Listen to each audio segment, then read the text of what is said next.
Hello दोस्तों, welcome to technical Baljeet. दोस्तों आइए चलते हैं चंद्रयान के सफ़र में। चंद्रयान 1 से लेकर के चंद्रयान 3 तक हम आज कंप्लीट डिस्कशन करेंगे आपके साथ क्या क्या खूबियाँ थी चंद्रयान 1 में, चंद्रयान 2 क्यों विफल हुआ और चंद्रयान 3 में क्या क्या होने वाला है। तो बने रहिएगा हमारे साथ अंत तक। और अगर आप हमारे चैनल पर नए व्यूअर हैं तो चैनल को सब्सक्राइब करके बेल आइकन प्रेस करना मत भूलिएगा।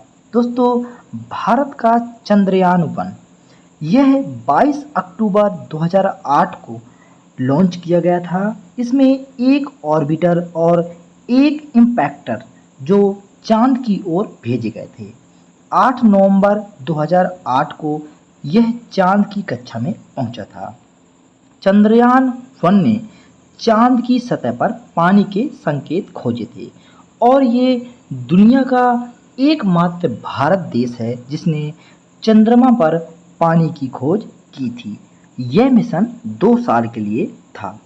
वहीं अगर हम बात करें चंद्रयान सफर 2 की, तो यह 20 अगस्त 2019 को चंद्रमा की कक्ष पर पहुंचाया गया था, जिसमें 7 सितंबर 2019 को विक्रम लैंडर की चांद पर फाइनल लैंडिंग होनी थी।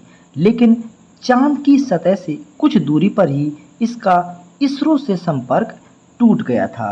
हालांकि चंद्रयान 2 का ऑर्बिटर अभी भी चांद की कक्षा में अपना काम कर रहा है। दोस्तों अगर हम बात करें कि चंद्रयान 2 का मिशन क्यों फेल हुआ था, तो इसरो के अध्यक्ष एस सोमनाथ जी ने बताया है कि चंद्रयान 2 में विक्रम लैंडर के लिए हमारे पास 5 इंजन थे जिनका इस्तेमाल वेलोसिटी को कम करने के लिए किया जाता है। इन इंजनों ने उड़ान भरने के बाद बहुत ही ज़्यादा थ्रस्ट पैदा कर दिया था, जिसके कारण बहुत सारी परेशानियां बढ़ने लगी थी। दूसरा कारण उन्होंने यह बताया है कि अंतरिक्ष यान को उतरते समय तेजी से मुड़ना था, लेकिन जैसे ही उसने मुड़ना शुरू किया उसकी गति सीमित हो गई।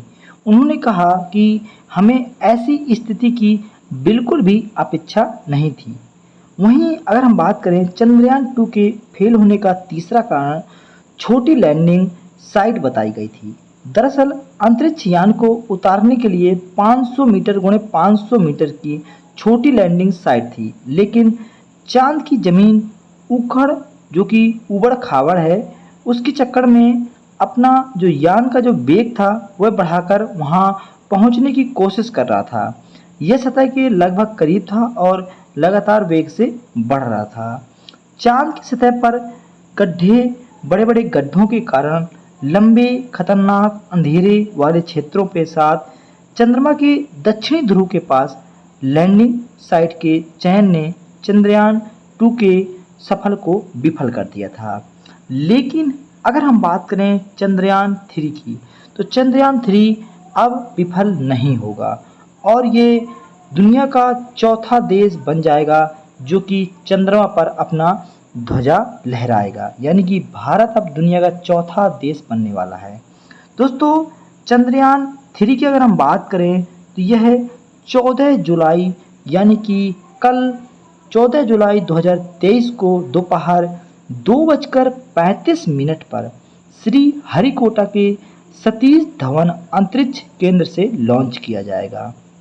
चंद्रयान 3 में अगर हम बात करें खास चीज़ें क्या हैं, तो इसमें रोवर है जो चंद्रयान 2 में नहीं थी। इसके अलावा Chandrayaan 3 स्पेक्ट्रोपोलिमेट्री of habitable planet earth यानी कि सेप नाम का एक पेलोड लेके जाएगा जो चंद्रमा की सतह का अध्ययन करेगा। साथ ही चंद्रयान 3 का ना तो प्रक्षेप पथ बदलेगा और ना ही इसरो के साथ इसका संपर्क टूटेगा। यदि हम बात करें, इसरो ने इसको बनाने के लिए शुरुआती 600 करोड़ रुपए की बजट की बात की थी, लेकिन जब ये फाइनल हुआ तो इसका कंप्लीट बजट 615 करोड़ आया। यानी कि अगर हम बात करें चंद्रयान मिशन 2 की तुलना में चंद्रयान मिशन 3 का खर्च काफ़ी कम रहा है।